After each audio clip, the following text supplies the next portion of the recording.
Hello and welcome to our YouTube channel जिसका नाम है मैथ प्लस पॉइंट। हम डिस्कस कर रहे थे ग्रुप थ्योरी के ऊपर, जिसके हमने 2 लेक्चर कर लिए हैं ऑलरेडी। आज है हमारा तीसरा लेक्चर। जो दूसरा लेक्चर था उसमें हमने पहला एग्जाम्पल किया था। आज हम दूसरा और तीसरा एग्जाम्पल करने वाले हैं। तो चलिए शुरू करते हैं। अभी तक आपने अगर इस चैनल को सब्सक्राइब नहीं किया है तो जल्दी से सब्सक्राइब कर दें। दूसरा एग्जाम्पल करते हैं कि सिद्ध कीजिए कि समुच्चय, एक आपको समुच्चय दिया हुआ है जिसके अंदर z प्रकार के एलिमेंट हैं जो सारे कॉम्प्लेक्स नंबर के अंदर से लिए गए हैं। यानी कि कॉम्प्लेक्स नंबर के अंदर z प्रकार के जितने भी एलिमेंट होंगे वो सारे इस सेट के अंदर आएंगे। और आपको दिया हुआ है कि मोड z अगर आप लेंगे, अगर आप उस एलिमेंट का मोड लेंगे तो आपको उसका उत्तर कितना मिलेगा? 1 मिलेगा। तो मैं एक बार के लिए इसको G से इस सेट को रिप्रेजेंट कर रहा हूँ। हमें प्रूफ करना है कि गुणात्मक ग्रुप है, यानी कि गुणा संक्रिय है, और एक ग्रुप प्रूफ करना है। तो जब हम ग्रुप प्रूफ करते हैं किसी भी सेट को तो हमें 4 प्रॉपर्टी प्रूफ करनी होती है। तो चलिए शुरू करते हैं इसका सॉल्यूशन। एक बार के लिए मैंने इसको G से रिप्रेजेंट किया इस सेट को, और इसके अंदर 2 एलिमेंट अभी मैंने मान लिए Z1 और Z2 इस सेट के अंदर है। तो अगर Z1 और Z2 इस सेट G के अंदर है और यहाँ पे लिखा है कि मोड Z 1 होगा, इसका मतलब क्या है कि मोड ऑफ Z1 और मोड ऑफ Z2 ये दोनों की वैल्यू भी कितनी होगी? 1 होगी। सही है। अब हम प्रूफ करते हैं संवृत। पहली प्रॉपर्टी होती है संवृत। तो पहली प्रॉपर्टी संवृत प्रूफ करने के लिए हम 2 एलिमेंट मान के चलते हैं, Z1 और Z2। Z1 और Z2, तो Z1 और Z2 का मोड 1 होगा, ये भी हमें पता है। अब अगर इन दोनों का मल्टीप्लाई कराएंगे मोड Z1 और मोड Z2 का, तो ये कितना आएगा? 1.1। यानी कि अगर आपके पास मोड ऑफ Z1 भी 1 है और मोड ऑफ Z2 भी 1 है, तो mode of Z1 dot mode of Z2 ये कितना आएगा? 1.1, यानी कि 1.1। अब इसको मैं कंबाइन कैसे लिख सकता हूँ? Z1 डॉट Z2 इस प्रकार भी लिखा जा सकता है, क्योंकि ये कॉम्प्लेक्स की प्रॉपर्टी होती है। इक्वल 1.1 आएगा 1। अब ये 1 क्या G के अंदर है?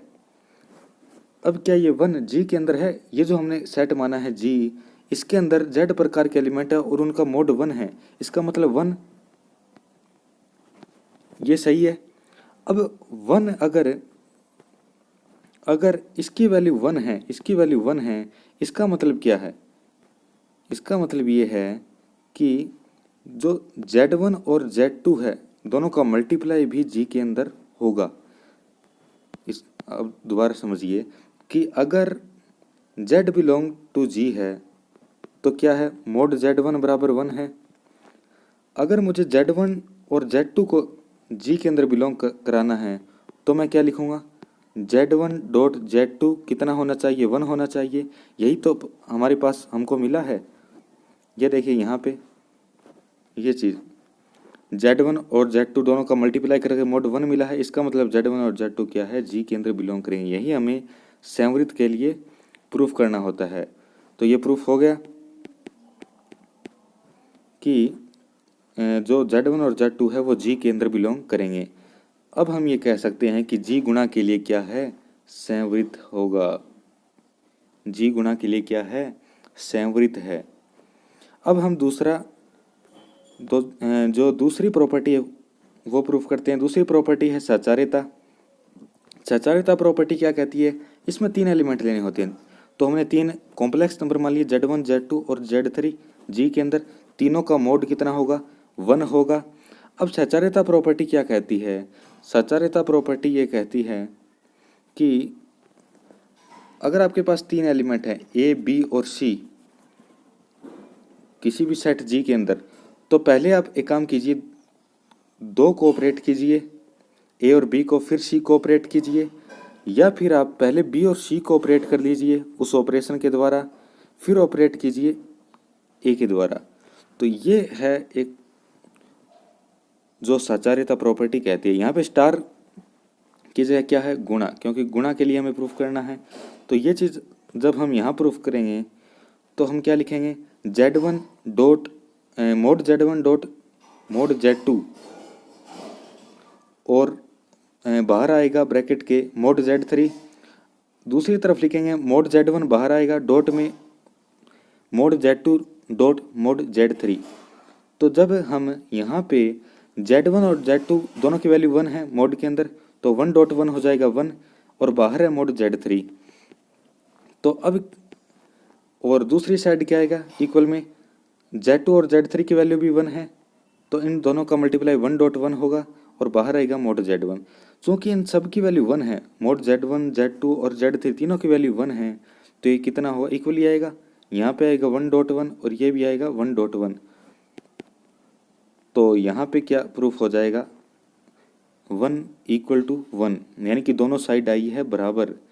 तब हम क्या कह देंगे कि ये जो सेट है वो गुणा संक्रिया के लिए क्या है, सहचारी है। ये हमने प्रूफ कर दिया, दोनों साइड इक्वल आ गई। अब हम चलते हैं तीसरी जो प्रॉपर्टी है वो तत्समक अवयव का अस्तित्व। इसमें क्या करना होता है, ये प्रॉपर्टी ये कहती है कि अगर आपके पास ए एक एलिमेंट है जी के अंदर की सेट के अंदर, तो एक ऐसा एलिमेंट ई भी जी के अंदर होगा कि जब आप ई को, चूँकि यहाँ गुणा है तो मैं एक बार गुणा के लिए बता रहा हूँ, ए को ई से गुणा करेंगे तो आपको ए ही उत्तर मिल जाएगा वापस। ये प्रॉपर्टी होती है तत्समक अवयव की, और ई है वो उस जी के अंदर, उस सेट के अंदर होना चाहिए। तो मैंने ए की जगह, चूँकि हमने Z1 Z2 माने हैं, तो ए की जगह मैंने मान लिया यहाँ पे Z1 मान लिया। अब मोड ऑफ Z1 होगा 1, तो हमें ये प्रॉपर्टी लगानी है, हमें ए स्टार ई बराबर ए स्टार क्या है गुणा। तो यहाँ पे कितना आएगा Z1, यहाँ पे देखिए Z1 डॉट किसके साथ मल्टीप्लाई करें कि वापस Z1 ही आए, 1 के साथ, 1 के साथ मल्टीप्लाई करना होगा। इसका मतलब क्या है कि ई की जगह क्या रखा है हमने, 1 रखा है। ई का मान कितना है 1, तो और 1 जी के अंदर है कि नहीं है ये भी देख लीजिए। ये भी हमने पीछे देखा है कि ये तो क्वेश्चन में दिया हुआ था कि ऐसे एलिमेंट है जिनका मोड 1 हो, ऐसे एलिमेंट है जी के अंदर, तो ये भी सही होगा कि 1 है वो जी के अंदर होगा। इसका मतलब आइडेंटिटी एलिमेंट कितना है 1 है। अब जो चौथी प्रॉपर्टी है वो है प्रतिलोम अवयव की। प्रतिलोम अवयव के लिए क्या कंडीशन रहती है, प्रतिलोम अवयव की जो कंडीशन होती है वो ये है कि आपके पास ए और बी, अगर आपने दो एलिमेंट किसी सेट जी के अंदर से लिए हैं, तो आप उन दोनों को इस प्रकार से ऑपरेट कीजिए कि आपको आइडेंटिटी एलिमेंट मिल जाए। तब ये जो बी होगा ये आपका प्रतिलोम अवयव होगा, और बी है वो जी के अंदर, उस सेट के अंदर होना चाहिए। ये प्रॉपर्टी होती है प्रतिलोम अवयव की। तो अब देखेंगे हम, यहाँ पे देखिए प्रतिलोम अवयव जेड जी के अंदर है, तो मोड जेड की वैल्यू 1 होगी। अब मोड जेड 1 है तो 1 अपॉन मोड जेड, तो 1 अपॉन मोड जेड जो होगा इसकी वैल्यू कितनी होगी 1 ही होगी, क्योंकि 1 अपॉन 1 आएगा और 1 जी के अंदर है, तो 1 अपॉन मोड जेड भी क्या है जी के अंदर है। अब देखिए हमें ये प्रॉपर्टी लगानी है यहाँ पर, तब हम क्या करेंगे जेड डॉट 1 अपॉन जेड कितना आएगा 1 आएगा। हमने यहाँ पे लिखा है कि 1 अपॉन मोड जेड जी के अंदर है, तो 1 अपॉन जेड भी जी के अंदर होगा। तो जेड डॉट 1 अपॉन जेड कितना आएगा 1 आएगा, जो जी के अंदर होगा। इसका मतलब क्या है कि 1 अपॉन जेड है वो जेड का क्या है गुणात्मक प्रतिलोम होगा। या यहाँ पर हम कर सकते हैं कि मोड जेड, यहाँ पे मोड लगा सकते हैं ये भी, कि मोड जेड का प्रतिलोम क्या है 1 अपॉन मोड जेड है। तो हमने चारों प्रॉपर्टी प्रूफ कर दी, चारों प्रॉपर्टी सही है। इसका मतलब ये क्या है, गुणा के लिए जी एक ग्रुप है। यही चारों प्रॉपर्टी हमें प्रूफ करनी थी, और लास्ट में हमने प्रूफ कर दिया कि जी से मल्टीप्लिकेशन ग्रुप। अब इसी तरीके का एक और एग्जाम्पल है हमारे पास, जो तीसरा एग्जाम्पल है वो भी देख लेते हैं कि सिद्ध कीजिए कि इकाई के nवें मूलों का समुच्चय गुणा के लिए परिमित आबेली समूह होता है। इस बार आबेली ग्रुप प्रूफ करना है, तो हमें एक प्रॉपर्टी एक्स्ट्रा ऐड करनी पड़ेगी, वो है क्रम विनिमयता। वो भी हम यहाँ पे ऐड करेंगे। तो देखिए इकाई का nवां मूल का मतलब होता है 1 की पावर 1 अपॉन 1 की पावर 1/n। ये इसका मतलब ये होता है। तो एक सेट है, उसको वापस मैं जी मान के चलता हूँ। इसके अंदर मैं मान लेता हूँ x की पावर n प्रकार के एलिमेंट है। इसके अंदर मैं x की पावर n प्रकार के एलिमेंट अगर मैं मान के चलूँ कि जी के अंदर x की पावर n प्रकार के एलिमेंट हैं और जो x की पावर n है उसकी वैल्यू है मेरे पास 1। ऐसा एक मैंने सेट जी मान लिया, ठीक है। अब देखिए यहाँ पे कि जो 1/1 की 1/1 की पावर 1/n है, उसको कुछ ऐसा लिखा जा सकता है 1 प्लस आइटा डॉट ज़ीरो, ऐसा भी लिख सकते हैं हम। इसकी पावर 1/n है। अब एक को लिख सकता हूँ मैं, अब ये जो एक है इसको लिख सकता हूँ cos ज़ीरो, और ये जो ज़ीरो है इसको लिख सकता हूँ साइन ज़ीरो। cos ज़ीरो होता है 1 और साइन ज़ीरो होता है 0, ऐसा भी लिखा जा सकता है। अब देखिए इसको कुछ एक बढ़िया सा एक ग्रुप बनाते हैं ताकि उसमें हम 500 प्रॉपर्टी लगा सके। ये जो cos ज़ीरो है इसको मैं कुछ 2r पाई लिख लेता हूँ, क्योंकि r की वैल्यू जो भी आप रखेंगे यहाँ पे, जो भी r की वैल्यू रखेंगे, आप r रखें 0 1 इस प्रकार से रखेंगे तो उसकी वैल्यू तो 1 ही आएगी, ठीक है। और साइन 2r पाई है, r की वैल्यू 0 1 2 n-1 तक जो भी रखेंगे उसकी वैल्यू भी साइन 0 के बराबर ही होगी, 0 ही होगी, जहाँ r कोई क्या है, पूर्णांक है, एक पूर्णांक संख्या आपको रखनी है। यानी इसको मैंने ऐसा लिख दिया। अब दी माइवर प्रमेय लगाएंगे। दी माइवर प्रमेय ये कहती है कि अगर ऐसा कुछ फंक्शन आपके पास ऐसा कुछ है तो आप 1 पावर को 1 जो n है यानी कि जो पावर में है उसको कुछ ऐसा लिख सकते हैं, थीटा के डिवाइड गुणा में लिख सकते हैं थीटा के। तो थीटा है 2r पाई और पावर है 1/n, तो 2r पाई गुणा 1/n यानी 2r पाई बटे n। तो ऐसा कुछ बन गया, ये यहाँ तक आ गया। अब इसको कैसा लिख सकते हैं हम जानते हैं कि e की पावर आइटा थीटा जो है वो होता है cos theta plus iota sine theta, ये होता है। तो इसको मैं कुछ ऐसा भी लिख सकता हूँ, वही हमने यहाँ पे किया है, cos theta plus iota sine theta. Theta की जगह कितना है 2r पाई बटे n है। अब मैंने 1/1 की पावर n को e की पावर आइटा 2r पाई बटे n लिख दिया। r की अलग अलग वैल्यू होगी, r बराबर 0 1 2 से लेकर n-1 तक वैल्यूज होंगी अलग अलग। मैं मानता हूँ e की पावर आइटा 2 पाई बटे n को थीटा मान के चलता हूँ, e की पावर आइटा 2 पाई बटे n को थीटा मान के चलता हूँ। तो ये कितना होगा, ये वैल्यू r बाहर निकाल ली यहाँ से, तो ये आएगा मेरे पास, ये मेरे पास आएगा e की पावर आइटा 2 पाई बटे n, बाहर है r, तो ये वैल्यू है टोटल, ये है थीटा, तो ये हो गया थीटा की पावर r। ऐसा कुछ मिल गया मेरे को। यहाँ पे देखिए अब इसको कितना लिख दिया हमने, 1/1 बटे n की पावर को थीटा की पावर r लिख दिया हमने। r की वैल्यू 0 1 2 से लेकर n-1 के लिए।